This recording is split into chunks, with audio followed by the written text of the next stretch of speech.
নির্বাচনী প্রস্তুতি পুরোদমে নিচ্ছে নির্বাচন কমিশন। দু-এক দিনের মধ্যেই জাতির উদ্দেশ্যে ভাষণ দিয়ে তফসিল ঘোষণা করতে পারেন প্রধান নির্বাচন কমিশনার। এ নিয়ে দৌড়ঝাঁপ করছেন তিনি। ৭ ডিসেম্বর প্রধান উপদেষ্টা ডক্টর মোহাম্মদ ইউনূসের সাথে বৈঠকের পর এবার প্রধান বিচারপতি ডক্টর সৈয়দ রেফাত আহমেদের সাথে দেখা করেছেন তিনি।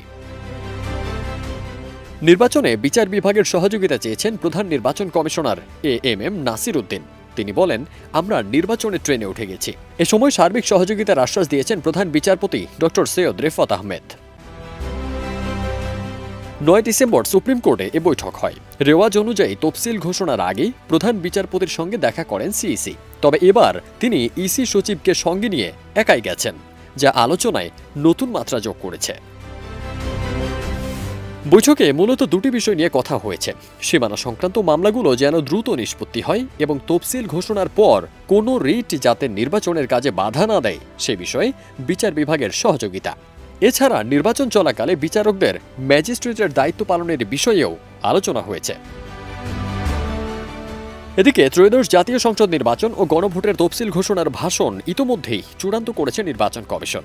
ইসির জ্যেষ্ঠ সচিব আখতার আহমেদ জানিয়েছেন, ১১ অথবা ১২ ডিসেম্বর যে কোনো দিন তফসিল ঘোষণা হতে পারে। তফসিল ঘোষণার ভাষণ সম্প্রচারের জন্য বিটিভি ও বাংলাদেশ বেতারকে প্রস্তুত থাকতে বলেছে নির্বাচন কমিশন। ফারদিন সানি, দেশ রূপান্তর।